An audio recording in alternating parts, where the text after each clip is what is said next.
Yeah. Good, man. Don't mind me. I'm getting myself set up. Get yourself straight, man. Yeah. Uh, so feedback from the conference has been good? Yes. It's been really, really good. Really fantastic. Good. Yes, absolutely. Very, Good, very man. positive, very positive, man. So, yeah, we're excited. Good. Excited to continue on moving forward with it, man. And I hear that we have a meeting set up with stablecoin. Yes. Okay, Yeah. with Daryl. Good. Yeah. All right. Hey, Jomari, how you doing, sir?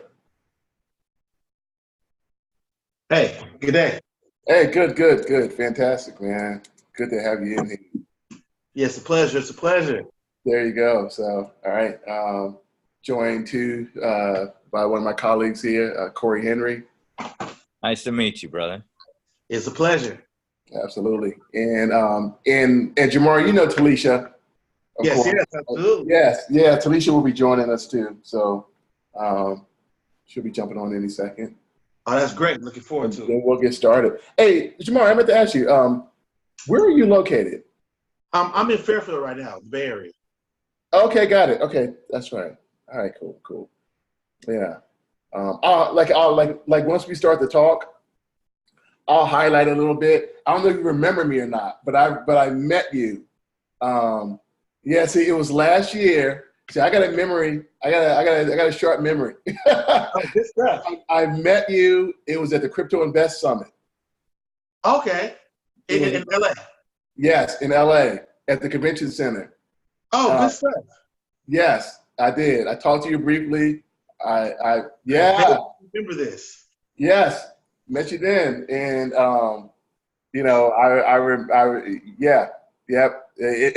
and that particular summit, if you remember, was focused primarily on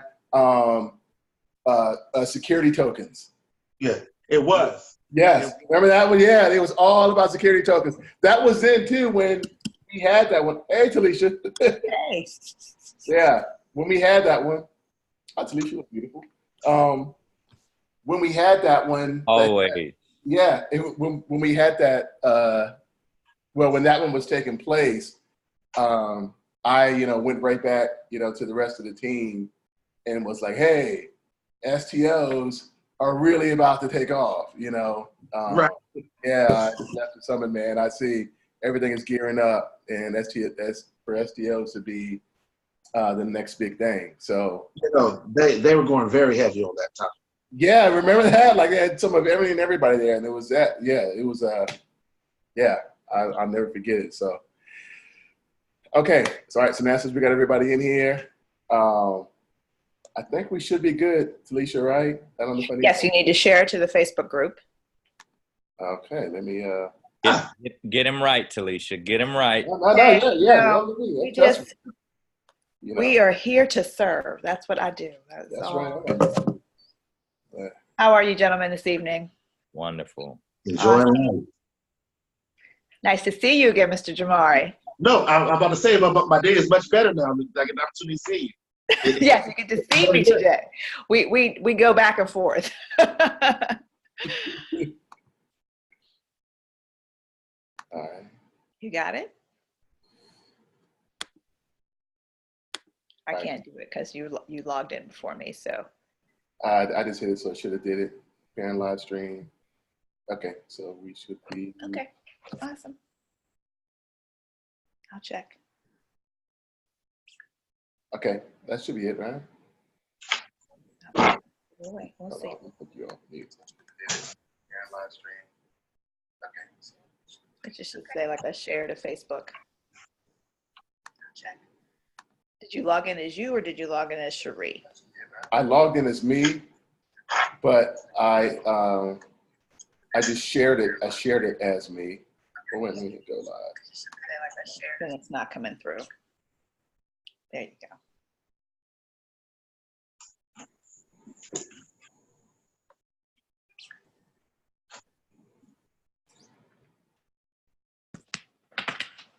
There we go. Okay, so it's in the group, right? Yes, sir. Okay, cool. All right. Okay, good enough. All right, perfect. All right, well, here we go. Great. Fantastic to have everyone here. Everyone, this is Eric Spence from Black Blockchain Consultants here with my esteemed panel. First of all, I want to let everyone just go in and introduce themselves first. Corey, can we start with you first? Oops. Oh, me? Yes. Oh, hey, everyone. This is Corey Henry. Opportunity Zone subject matter expert. I like to consider myself. I'm a nonprofit organization. Man, I don't even know what to say. I'm just happy to be here. I'm a humble Black blockchain consultant in training. Happy to have you. Awesome. Fantastic. Alicia? Hi, I'm Talisha Shine. You know me, I'm the VP of Blockchain Consortium International and also an Inner Circle member of BBC. And we are just going to start right on in with Mr. Jomari. I can't wait to talk to you. So we're going to turn it right over to you. Yes. Yeah, my name is Jomari Peterson. I tell people go in, my name is Jomari on Safari and it's Ferrari. Jomari. It's a little bit. It's not really a lot, just a little mnemonic device. Basically, I'm exited co-founder of the Quantum Resistant Ledger. We launched about 2017, raised about $4 million via crowd sale. I left the network when it was about $100 million valuation. My expertise was really in strategy and risk assessment. So really, I focus a lot more now on incentive mechanism design, and economic systems. So I call them like eSIMs, basically, economic systems, incentive, and mechanisms around cryptocurrencies. Doing that, I started the Digital Reserve, which is a cryptocurrency that's focused on micro lending, eliminating predatory lending, and hopefully reducing the rate around payday loans. And I'm also the CTO of Bridget, as well as an Opportunity Zone. I also have an Opportunity Zone fund that I've been working with some people across the United States. Love it. That's a lot of hats, man. I gotta give you props. I struggle with trying to juggle a lot of things, and that's a lot, man. So I'm really impressed. Okay, so you mentioned the Digital Reserve. Do you mind like really starting to take a deep dive and explain to us what is the Digital Reserve and what is a primary premise? I know you mentioned really looking to stop predatory lending, but how are you going about that? Okay, so I guess a good place to start is the first problem I was trying to solve, which was when I was with the Quantum Resistant Ledger, we was looking at proof of stake systems. And a proof of stake system, I mean, how in depth should I go about the different topics as I'm talking about it, by the way? Let's go, brother. Just go. We're like this. Yeah, I mean, like we're a group that absorbs and likes to soak things in more. And any questions, of course, anyone in the chat got any questions or whatever, just pose it to Jomari. That brother can answer it. So put it out. But yes, go ahead. Let's get started. Okay. So I was trying to investigate proof of stake and how we can do an equitable approach to that. Now, the place that proof of stake fits within the blockchain cryptocurrency space is basically around consensus mechanisms. And what this really is saying is within these blockchains, it's about, okay, there's essentially a notebook. And then instead of having one central person who is actually controlling the notebook and puts all the answers in and all the transactions, what blockchain allowed us to do, Bitcoin and Ethereum and all the other blockchains said, like, hey, everybody can have their own notebook. And then whenever a transaction happens, we can say, hey, Bob, hey, Sally, this is the transaction that just happened. I just gave him $10. I just gave him $5. Put that in your notebook. And since everybody's hearing it and everybody's aware, they're able to update the notebook. But how do you make sure that people aren't making transactions that are wrong? How do you make sure people aren't broadcasting and telling transactions that didn't really happen to really get more money in their notebook? So the way that Bitcoin did it was with proof of work. And basically imagine that before you put down any words inside your transaction book, you had to do 10 push-ups. And then that 10 push-ups is kind of how you was demonstrating that you believe what you were saying was accurate. And then if other people rejected what you just said, that means you did 10 push-ups for nothing. So to avoid doing push-ups or work for no reason, you normally would be honest. So therefore, that's a proof of work system. Now, the issue with that is, as you start to expand and more and more people are making transactions, If everybody's trying to do push-ups, you're spending a lot of energy and you're spending more time doing push-ups and sweating than you are actually recording things in your ledger. Right. So what they were saying, okay, what's another way we can do this? And proof of stake was saying, okay, how about we actually make people put up collateral, put up some money, back what they're saying is true with their own finances within the network. But the problem with that is it's still digital money. So how do you make people be honest about their digital investments? And that's where they kind of came around with the proof of stake system, which is like saying, okay, maybe we make them collateralize it. We have them say, okay, I'm going to put in $100 into this account and have those funds locked. And if I broadcast and tell people transactions that aren't true, everybody can take my money. Mm-hmm. So therefore, there's a penalty to it. There's a cost associated to that. Mm-hmm. So I was looking at that, and I was trying to figure out ways that you can avoid some of the attack vectors that are within that digital system. Because some of them are saying, okay, how about if I wait till I take my money out of the transaction and then I broadcast bad things? How do I avoid people taking advantage of that latency between me removing my money and still being able to tell people tell people answers? How do I avoid the issue of doing basically long range attacks where I actually prepare over time to overtake the network of I make sure that everybody else's amounts are being distributed wrong, or I'm aligning things in incorrect ways? How do you avoid these various issues when you're just having a digital system? Because Bitcoin is based on proof of work, which is a thermodynamic perspective, which is like work, is math. Whereas proof of stake is an economic system of saying, okay, these things are worth something to you. It might not have a backing of a hardcore science, but it has the backing of a human element of cost. Mm-hmm. So therefore, what we were saying, okay, if people are going to lock funds, that becomes stagnated funds. Locked funds aren't doing anything for anybody. When you go to the bank and you put your money in the bank, they don't just let your money sit there. What they do is they lend it out to other people while it's there, and then allow them to actually create new productivity from those funds, and you still have access to it as necessary. So what I saw was proof of stake was uniquely situated to actually resolve some of the issues around the deflationary systems and stagnation of economics, as well as providing access to people who don't have financial means. So what that really means, like in proof of stake, the way we designed it was proof of stake has a cost. So what you do is when you lock your funds, those funds become available inside of a lending pool. And then there's also a cost associated with being a staker, with finding consensus, getting transaction fees, because that work has a cost associated with it. There's a cost to do business. So we basically use that to back our loans, to actually say, okay, there's locked funds that we're lending from, and then there's actually insurance protocol, which is created from that cost that you're paying just for playing in the network, being a part of the network. So now you have this pool of money that's now available for people to borrow from. And really the way we're trying to move it is actually make it basically borrower empowering, where borrowers actually bid on the loans that they want themselves. So therefore, instead of me dictating, hey, your rate's going to be 10% or 40%, or in the case of payday loans, up to 400% a year. Oh, yes. Instead of that, we allow our users to actually bid on the loans and say what rates would be acceptable to them in the marketplace against each other. So instead of making it a lender-centric, we make it a borrower-centric design. And in doing that, you actually start moving towards actually a clear metric of debt on chain. And if you have a metric of debt on chain, you can now use that to modify the monetary policy, to actually make sure that everything is balanced and equitable to what's actually occurring on the network, which is something Bitcoin doesn't currently have. So that's kind of the long story of how the network is being designed to function and kind of the core principles underlying it.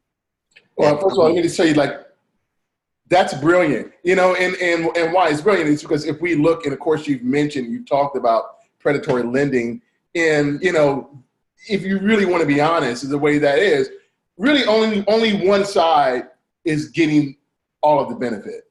Right. And and like that's the lender. And I've seen people kind of on both sides on this one.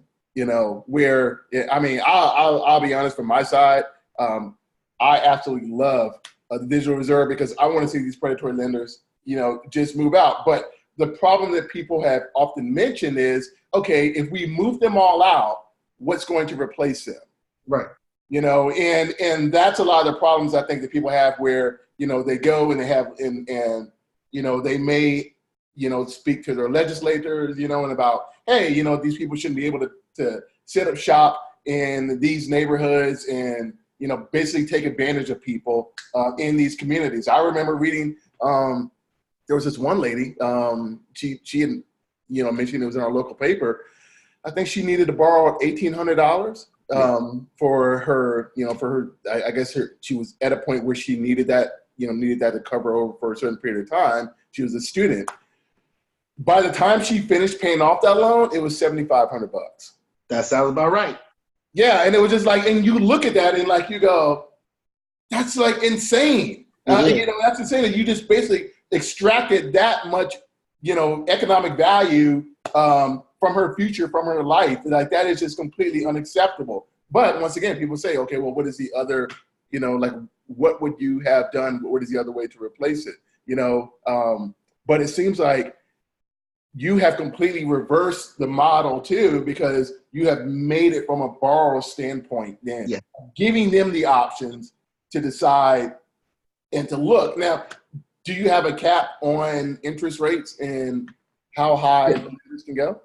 Yeah, so we are building in a cap. It's still that cap is around 38%, which is the average of a microfinance loan. Okay. We hope that people bid below that. But the thing is, like, you do have to make sure there's room for the risk associated with it. Right. Of course. And for us, because we're focused on micro lending, we're focused on smaller sums. Because if you do smaller sums, it provides you the basis for creating a track record, a history that can strengthen and provide you more accessibility to more sophisticated for financial institutions and means. But the problem is we don't give the opportunity to really operate inside of a space that's a little bit more controlled for us. And also, shorter term loans provide you opportunity, and you're more likely to pay back a short term loan than you are a longer term loan, because like the things change over 5 years, over 10 years.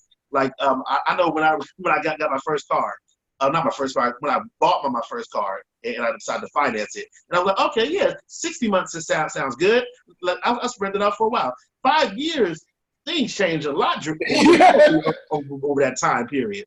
So first year, you're like, okay, yeah, I have this. Then you're like, third year, I said, I'm still paying for this. Yeah. This don't make any sense. Yeah, I don't even like this car anymore. Exactly. Well, so I don't have it, or I crashed it a year ago. Yeah. Let me ask you a question though, because I was involved in, I don't know if you heard about Prosper and a lot of those when they first started back in 2000. I think it was 6 or 7.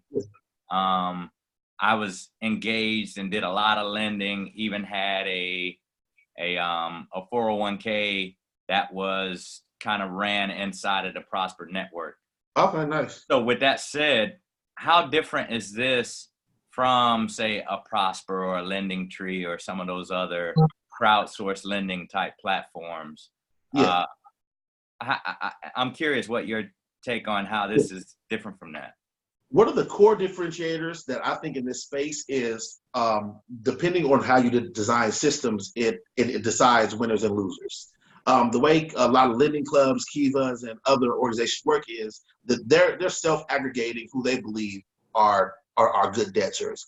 And then they're really harping on the ability to be able to tell a good story, to make you resonate with, oh man, this person really needs this money, or like, oh, that's a sad story. I can help that person out. So the things that they're tugging on aren't necessarily about the financial capability of a repayment. It's about these other external things that might cause you to have bias or not have bias. And I think what I'm working towards is a system that can mitigate and reduce the bias that is associated with lending. Because by also empowering the borrower on their side, you can mitigate somebody looking at you and saying, oh, you know what? He doesn't look like somebody that'll pay me back. Right. Like, you know what? He lives somewhere where I don't think he'll pay me back because he's in that neighborhood. People in that neighborhood probably would pay me back. Like, and it focuses more on the individual's ability to repay, the individual's history and their track record than external bias that might that has plagued people of color for years. No, absolutely. So that's kind of the difference that we're aiming for. Infrastructure. Got it. Trevor, I Jomari. asked you a quick question with regard to that. So you do, with regard to having this protocol and you have the proof of stake. So now you have a metadata aspect to it where you have this data of the people who are lending, people who are borrowing, and also the repayment factors. How do you plan on leveraging that within the system? Yeah. So, I mean, what do you mean? How am I planning on leveraging that? Since you have that information, again, this is what happens when you start to do an aggregated algorithm on other data. That's how they start to, quote unquote, redline you, is by finding these little pockets of information. So now that you have a system that really is borrower centric, this begins to have a new take on it. So I would be curious to see how that would impact, because again, if a borrower is saying, yep, I can borrow this money, I can borrow it at this rate, your payment obviously probably would be more, more congruent. You'll see much more repayment factors after. How are you planning on leveraging that particular data in order to either push it back into the community or to, again, as you have probably opportunity zone funding, because that starts to kind of mitigate those things together. So you have the data, but now you have the value of the data to show you what exactly is going on, instead of just, telling people who can be in and who can be out. Yeah. So the main thing that we've looked at is around the data is, first of all, it's using pseudo-anonymous identity. So yes, we do have a vetting process for initially for people participating on the network, but after that, the identity that they use for borrowing and lending is actually pseudo-anonymously linked or created from their base ID. Right. And when you look at ZK Starks and other zero knowledge proofs to be able to kind of obfuscate the originator on the borrower side. So you can actually see the repayment, but not necessarily see the connection between the individual that's doing it and then what they're doing. But the basis is, if you can, as long as you can get that information back to that central borrower, that means that when they get to higher tiers of lending that might not fit within the base protocol, but maybe are more appropriate for someone that say, okay, oh yeah, I know you have this history, so therefore I'm willing to lend based upon your history. That they now have the ability to aggregate their borrow history and the repayments for that purpose. Gotcha. And leverage that for credit reporting and whatnot. And then, so that's why I really wanted it to be a platform that focuses on, like, for financial products, because then you can actually have this whole pipeline in this community and ecosystem based around these core and very clear metrics on chain. And another thing I was thinking about. Hopefully that answered the question. Yes, it did. Another thing I was thinking as I went through because I've been a lender and a borrower, if there was some kind of reward metric for consistent payments or consistent on-time payments that either over time dropped your interest rate or put you in a category where your payments can be reinvested in a way that could ultimately help you pay down your balance faster, just something, because other than just being okay, for the next 60 months, I got to pay $240. If there was a way to make that, grow faster or drop faster, so that ultimately, I think the goal is ultimately to get people out of debt, right? Because situations are going to come where, especially with our people, where we're going to need $2,500, $3,500 for something, right? That's how we miss most of our opportunities, because we don't have $5,000 on the random to be able to take advantage of this or that, right? So then but is something like that is that too complicated or? Well, okay, so yeah, this is reality, because we are trying to we are running this at a protocol level. Yeah. The number of levers that we are actively able to control and modify are minimal at the point of network launch. Good. So what we're really focused on is the reputation component, like the repaying. So therefore, if you're repaying and you're building your reputation, yes, you're going to have a stronger bid capability. So therefore, like essentially, like you have a higher score and you're asking for less. Well, that's a stronger pool, because it is a limited pool. So therefore, you have to make sure that you're optimizing against the availability of funds to who needs them, and then how you rank outside of just who matches the numbers best. You use your reputation scores and how much they're asking for, and we're really trying to optimize towards maximizing the number of people that are able to participate in the network. Absolutely. And along with repayability. So therefore, smaller amounts and also shorter time periods of repayment is clearly what we're focused on. And then there's trade-offs with that clearly, but by doing that, we think we can have a stronger repayment as well as providing accessibility to people that are in using debt as investment. And that's really what I focus on, is debt as investment, not debt for consumption, like, oh, I'm trying to go to a restaurant, or I'm trying to go on a sweet date, or go on a vacation, but like, oh, I'm trying to purchase these materials. Oh, yeah. I need the capacity to be able to work on this and go to the job or whatever. That's where I really look at the sweet spot for what we're aiming for, and what kind of the educational things we want to do to support kind of the operation of the network. Because you got to remember, there's the network operation, and then there's the external things that people can do as an organization and people to support people who are on the network. And those two things have to complement each other. So people talk a lot about the technology, but not the communities that have to be built around the technology. And really, when you talk about something around these decentralized networks, the community matters sometimes more than the technology does. You know what, Jomari, on that point, see, because in just before we started it, I was talking about how I first met Jomari, I think it was a year ago, and it was at the Crypto Invest Summit out in LA at the Convention Center.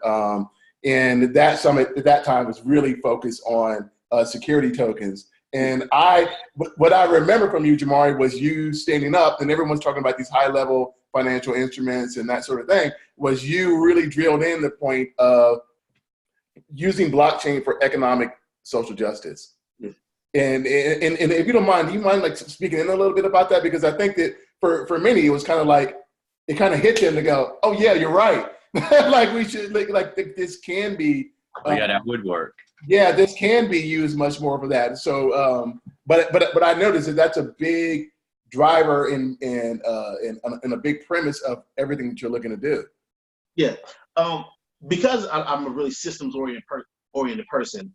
That's how I really looked at this space. And what I realized was, aside from the blockchain part, which is really just the data structure that they're using to pass information along, you also have an economic concept that are typically included to incentivize people to participate on the network. And Bitcoin, the incentive mechanism is, hey, we're only going to have so much Bitcoin ever created, so therefore scarcity. Hey, we're going to dole out cryptocurrency to those who are helping to make transactions on the network. So therefore, you're being rewarded, you're being incentivized to do things on the network. But by also capping it, we're saying, okay, hey, you're coming from a limited pool. So therefore, if more people get on the network, the value of what you have should increase. Now that's the deflationary system, which has its own long-term issues. It is valuable, but when you have a strict limitation on what can be created, you actually have a point where, here's the parallel I use. I say gold. We know that gold is an asset that's scarce, primarily scarce. However, there's no point where we really won't be able to find more gold if we need to. And even if we found all the gold on Earth, we then can say, okay, is there a value that I'm willing to expend a certain amount of money to make a satellite and a rocket and go out to an asteroid and find more gold? Like, it's limited, but I'm able to expend a new amount of value to be able to extract new value, create new value if I need to. And in doing that and getting a more refined system for making a rocket ship and going to an asteroid, I'm also creating new value for doing other lines of things. So therefore, it expands the economy. When you have a limited system, that means that all the value has to be captured within what's already existing.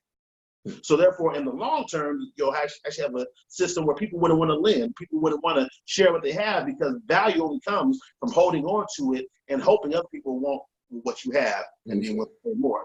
Now, that type of system that honors those who are first adopters and then also doesn't want you to give up what you have isn't economically viable for people that are coming from a position of, I don't have much, I don't have anything, I need help, I need support, because I have all these other things going on, but the financial access wasn't there for me. Bitcoin, unless you're an early adopter, doesn't help you in that case. Bitcoin as an economic concept, as a money, doesn't solve that.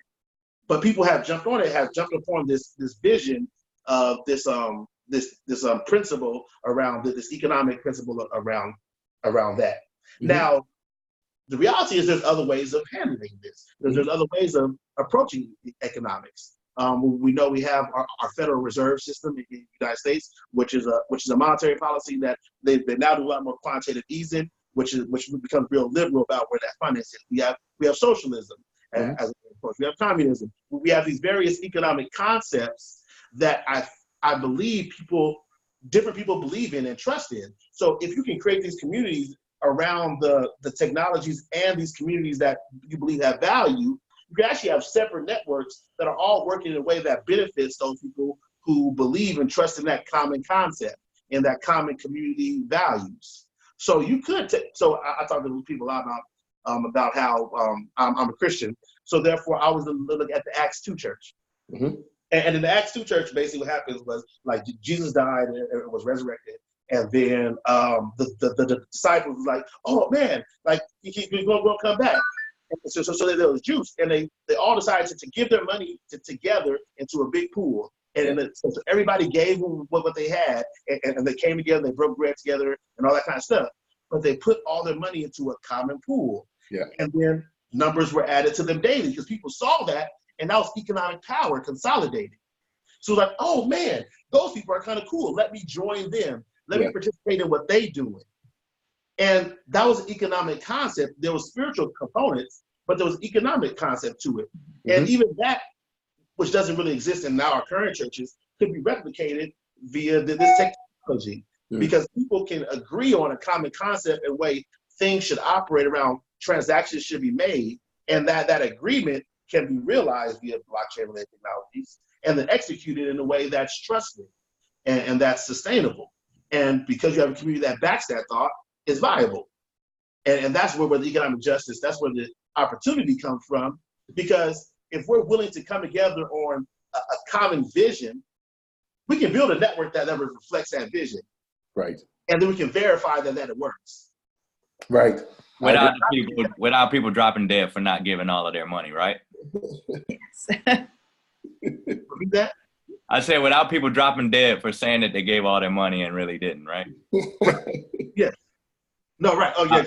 That was a reference to Acts, bro. Never mind. And his wife. Yeah. Right. It's verifiable. Exactly. Let me ask you, too, as far as further entry points for people, as far as if they want to either become a borrower themselves, what is the entry as far as like how low for loans can they borrow? Yeah, so basically the network, the way that we're designing it is meant to have basically 8 decimal places. So therefore, we don't know what our final transaction costs are going to be, but essentially, the goal is amounts that are pennies. It's like if that's what they wanted to do, and they wanted to bid upon. The goal is to build an infrastructure that minimizes that requirement. Because actually, smaller amounts for us is better than the large amounts. Because overall, it's still about repayability and percentages. Like if I have 1,000 people who want 1 penny, and then I have one person that wants $10, and then the repayment rate is 10%. I believe I used the right decimal order of magnitude between those two. But hopefully I did. But the point is, I would get the same return at the end. And the reality is, by not having to rely on one person versus 1,000 people, I actually mitigate some of the risk. I agree. Yeah, and it's a greater impact too, because you have more of the community itself involved in utilizing it that way. Right. Oh, that's fantastic. I remember you talking about this too, because I watched one of your talks, and just when you were talking about incentives, and I love it, Jomari, because I love the ways in which you pull from other areas and then begin to weave them, incorporate them. And you were doing a talk with someone, and you were talking about opportunity zones themselves, because most people, when they end up thinking about helping disadvantaged communities, may think about it strictly from a charitable standpoint, but you highlighted opportunity zones. Mr. Corey Henry here on the panel, he's an opportunity zone expert here too. So but you talked about here's an incentive, and here's a way in which one side is incentivized and another side potentially could benefit. right? So, and that was something that you talked about more, bringing in that sort of mindset, just around this. So, Absolutely. Yeah. And I just want to clarify, so for people, I don't think we actually define what opportunity zones are. So, so within the United States, there was legislation that was passed. I believe it was 2017. Like it was part of the Trump tax cuts. Cory Booker and Tim Scott.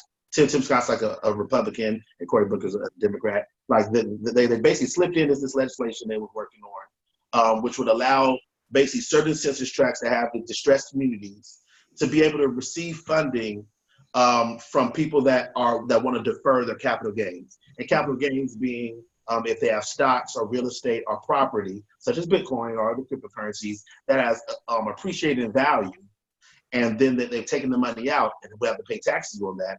They can defer paying taxes for up to 70 years. And after 10 years, any new accrual on that property they invested in within these zones would be tax-free.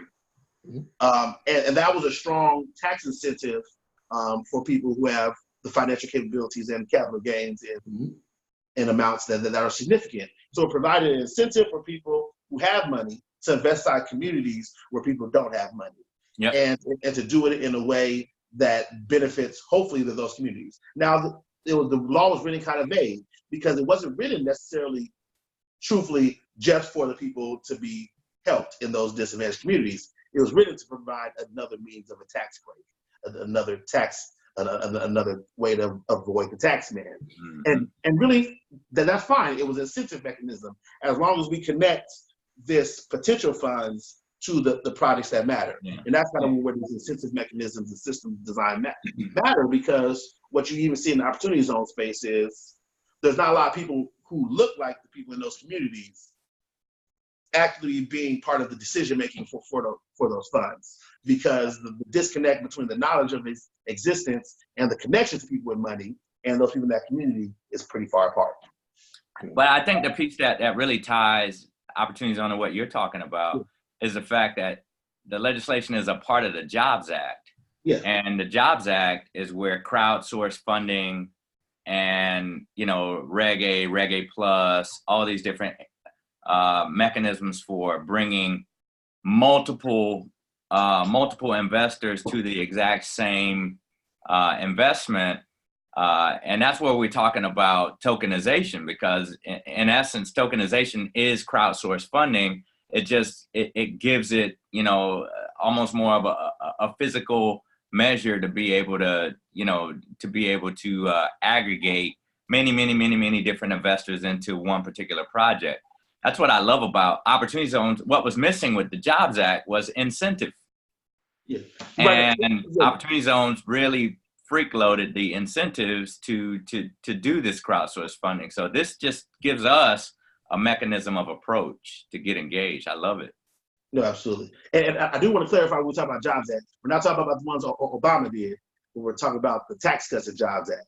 Which is the Tax Cuts Jobs Act, which was basically they just took Obama's, threw tax cuts on it, loaded it with opportunity zones, and that's why I call it the act so nice they named it twice. Jumpstart our business startups. And that's what we're all trying to do, is get our businesses off of Go, right? And getting them off of the, out of our minds and onto an actual platform. And that's the key to all of these ideas that we have, is you need that lifeblood, which is capital. How do we do that when we can't go public, right? We can't go to Wall Street, right? We already proved it. They don't even know what we look like. So we have to create our own, like you're doing, a digital reserve. We have to create our own mechanisms of and rules around, so that this doesn't become just crazy with a bunch of people running around buying rims and all kind of crazy, just ridiculousness. So a leadership council is definitely something that I look forward to seeing matriculate. No, I agree 100%. Great. Like, I know one of the things I was recently talking to some people that's working on exchange in Africa. This guy named Topa, who used to work for Ethereum, and the thing that I heard at the Black Blockchain Summit from the ambassador to the United States from the African Union. She was talking about Francophone countries and how those countries that basically are French speaking were formerly kind of in the past colonized by France.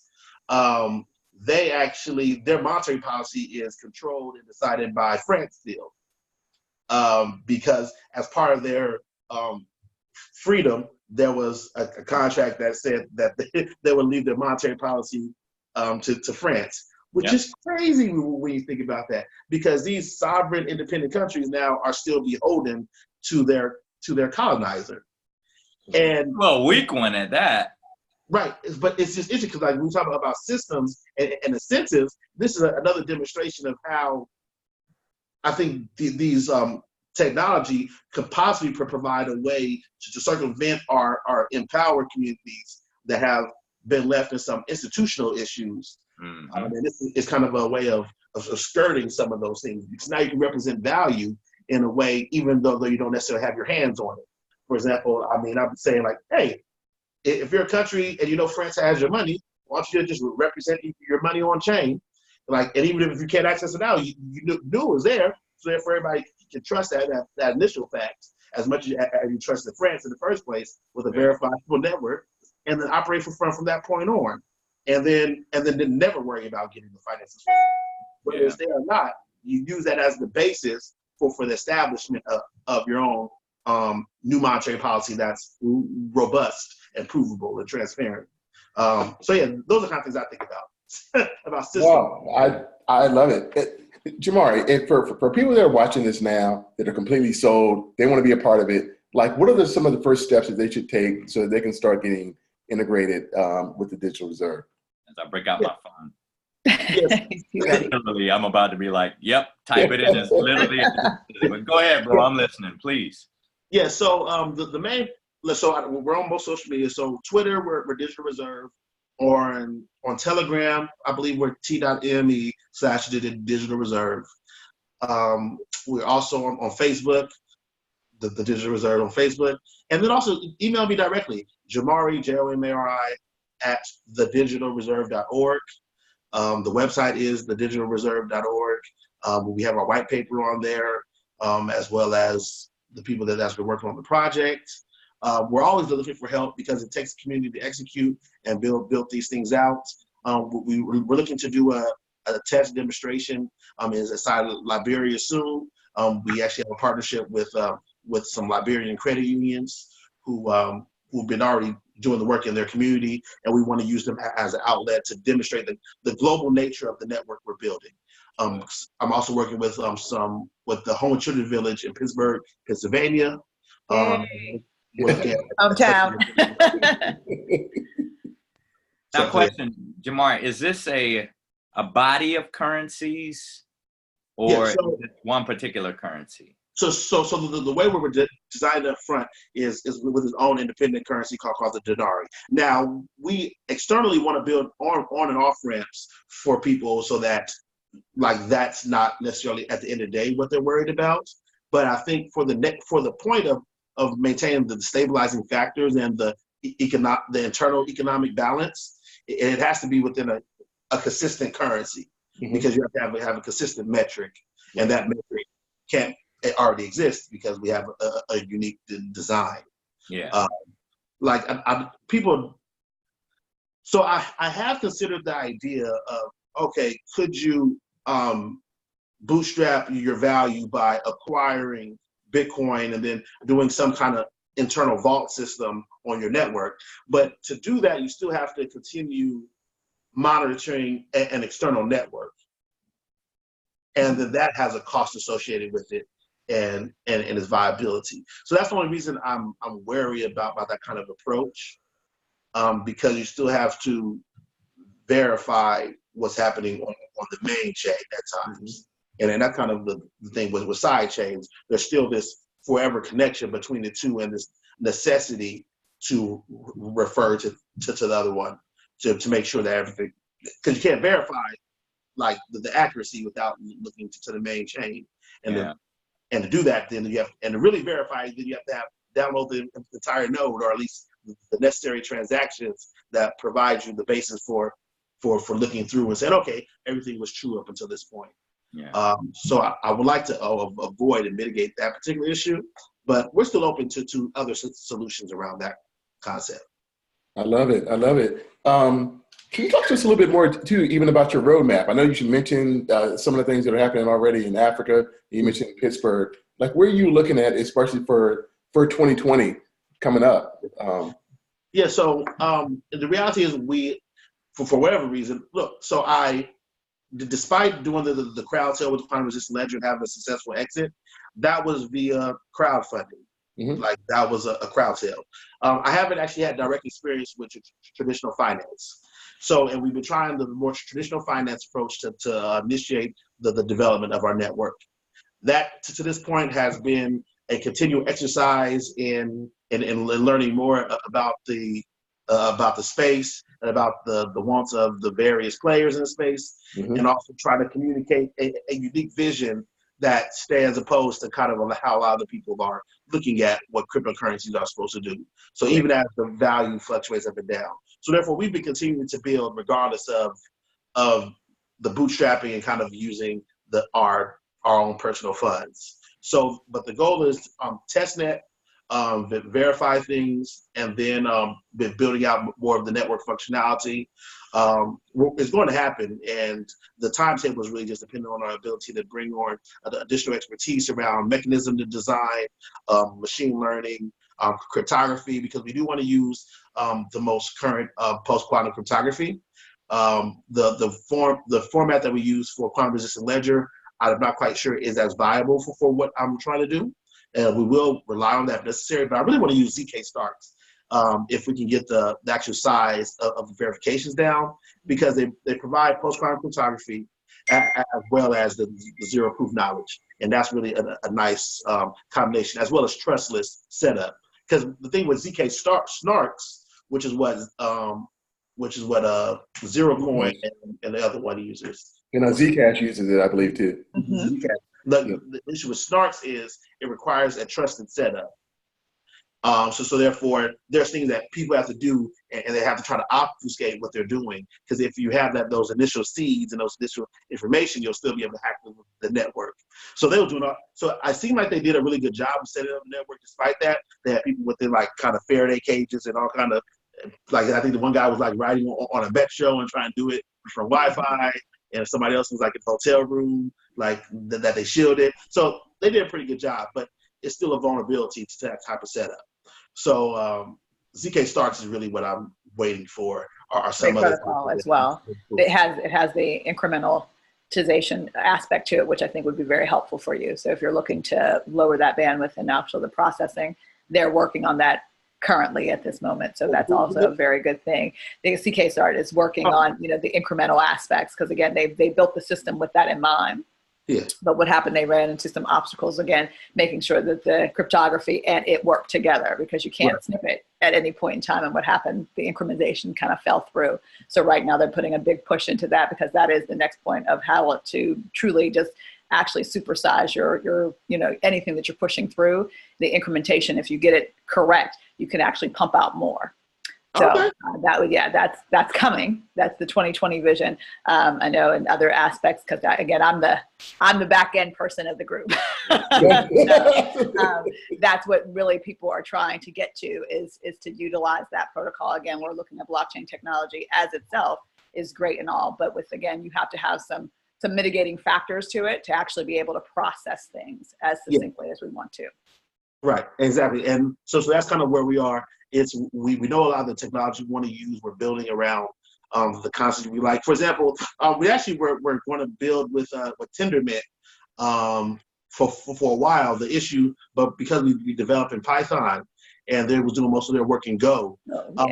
They did have a Python implementation. The dude, I think his name is Dave. He does it. However, he's off and on. Dave Bryson, I think, something like that. He's off and on with updating it. So when we're trying to a parallel system, Python and Go are very much they're different enough that you can't parallel them and swap them out. So that I wouldn't ever recommend using those. It's just one you have to choose. It's a and or. At that point, you can use the front end portion, but that back end truly Python is going to rule at that point, and Go is going to be very kind of static wherever you put it.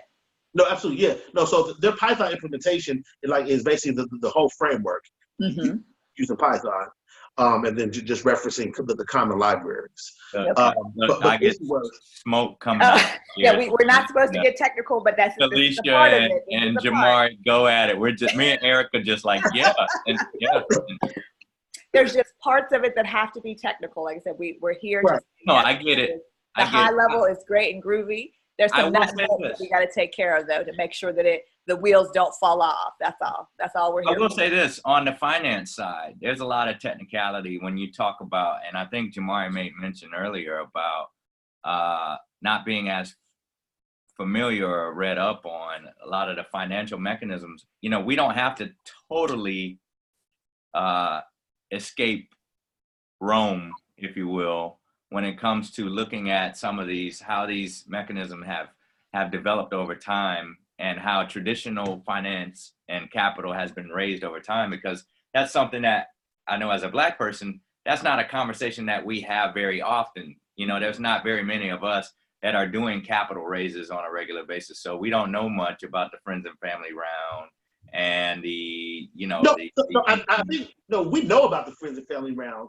Our friends and family don't have money for the friends. They ain't got no money, right? Exactly. So our friends and family round. It's not a viable round for us. Instagram or Facebook, right?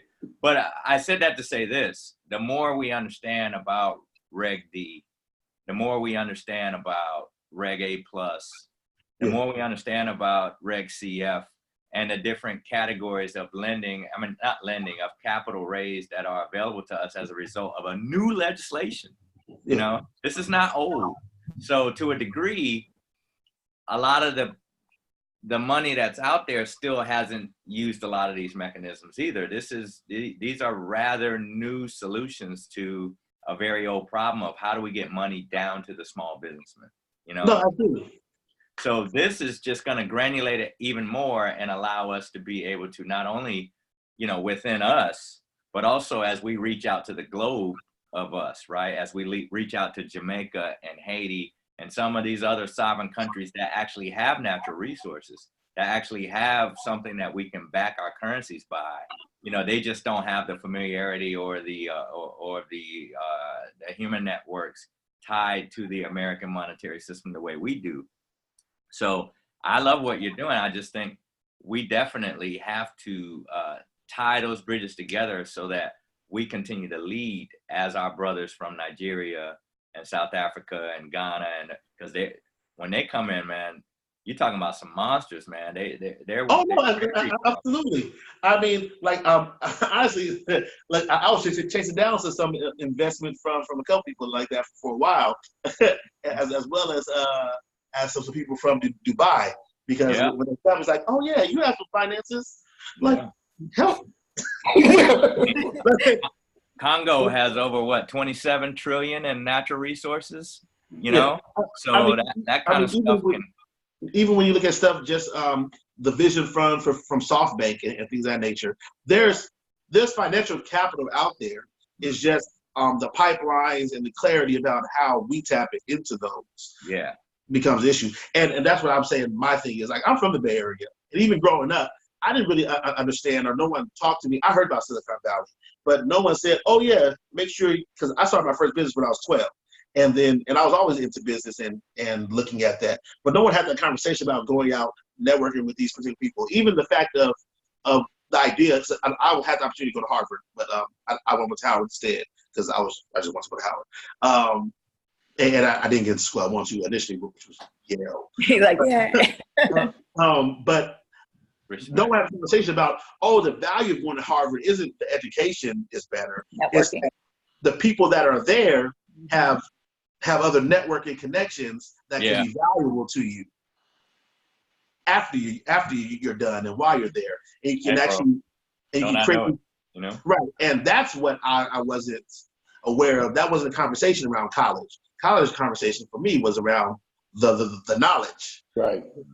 And so I was Howard because I feel like I can get the knowledge. I can see it firsthand. I'd be connected with the local politics. I had interest in public policy. I'll be able to see it firsthand. But the conversation was about the relationships. Yeah. I think that's another aspect of the diaspora too, is that, again, we are able to now truly proliferate across the globe. We're not just an American system. We are a global system at this point. And we have certain legislation here in the United States that do, kind of handcuff us at certain points where those other countries do not. So they're moving at a little bit of a pace that we are not keeping up with. Just because of, they don't have the SEC, and the SEC trying to just, mitigate what they're doing. So I think we're going to see a lot more growth in the sense of they're going to build the technology, they're going to hammer it out, and maybe we'll finesse it and put it into a structure that has much more viability. But I think this is where it becomes a tandem effort. This is not going to be like one country is going to do it. We all have to kind of work at this together because we all have the bits and pieces, and this is the modularization of our globalization that we need to take care of, because this is where our money's coming from now. It's not going to be one place only at this point. So we're going to have to do a better job. And I think these are the kind of systems that we need to do that. Yeah, I agree. Jomari, let me just ask this too, once again, talking about adoption too. And when I'm talking about, I'm thinking of it from really stateside. How do you see it? How do you envision it as far as the outreach itself towards making those inroads here in the States? Yeah, the States is actually harder than everywhere else. That's what I wondered. Because, and to provide context, internationally, what I was going to do was I was going to follow the model that I saw M-Pesa originally used, which is in Kenya, and that's their mobile money. In the beginning, what they did was they allowed people that they had on-the-ground money exchangers who would actually go out into these more rural communities and then provide that exchange between the value of the mobile money network and cash. And that provided at least a basis for people to start to begin to trust that, there's real money backing behind this. Mm-hmm. So therefore, using a model similar to that is what I was looking at for doing internationally. In the United States, that would be money transmitter. Got it. Good point. Yeah. So therefore, really the way is to really leverage like nonprofit or organizations to really be the on-ramp and off-ramp for people. That basically being the more or less facilitators of the establishment of this, but only at the point of saying, okay, hey, yes, I can help you manage this. I can help provide you access to this computer that's connected to this network and wah. But you have to find partners on the ground, regardless. It's just we have to be more selective of our partners in the United States. Oh, I got it. Well, selective. Yeah, I got it. Well, let me just say, you have quite a few people who have been watching this tonight. I think you have a lot of people who, would definitely love to be a part of what you're doing. And we are always here to help. So we always say our BBC community is always in support of you. We're here if you need anything. We're going to do what we need to do to make sure you come to fruition. Absolutely. Yes, consider it. And I'm glad. I appreciate the opportunity. I've always I knew about you guys for a while, but this I think some of my first interaction formally with the BBC. So awesome. Yeah. Hey, well, we're family now, so that's it, man. Anytime. You're in now, cuz. You're in. Yeah, absolutely. Well, listen, we've been on for about an hour. I tell you, this has been an incredibly rich conversation. That was a quick hour, man. Wow. Yeah, we definitely. Yeah, we go quick, doesn't it? Yeah, I know, right? This is how we get caught up in the 2-hour conversations. We've had them too. Yeah. Jomari, let me ask before we go, how can we help? And can you say your contact info again in case people missed it? Yeah, the most important thing for helping is really, for me, is like to take a look at the white paper, see if it makes sense to you and what questions you might have. So when we have a conversation, it's important for me to help people to be like engaged in a way that they understand what we're trying to build and see if that actually their vision even resonates with them. Because ultimately it's going to be about community and having people buy into the vision that we're crafting or helping to modify it is the most vital thing to me. Because once the network's done, then there's not a lot I can do. But at this point, as we continue to build out and we refine our algorithms and refine the execution, like help from all sides is needed. And then of course, if you have connections to financing, I mean, money is still an issue. Absolutely. And contact thedigitalreserve.org. Or you can connect me by my email, Jomari at thedigitalreserve.org. And if you're really paying attention, my number is 707-373-1093. 707-373-1093. I already get a bunch of spam calls. So Reading them out. You're like, if it's spam, great. If it's not, that's cool too. This is robocall season right now. I'm telling you, man. So yeah, feel free to reach out. You can send me a text. Excellent. Well, Jomari, Corey, Talisha, thank you so much, everybody, for taking the time tonight. This has been great. And we will definitely be following along with you closely. To play a part. So, all right. Until next time. Absolutely. Thank you, gentlemen. You have a great evening. Everybody, have a great night. Great night, everybody. Like a deal. Bye.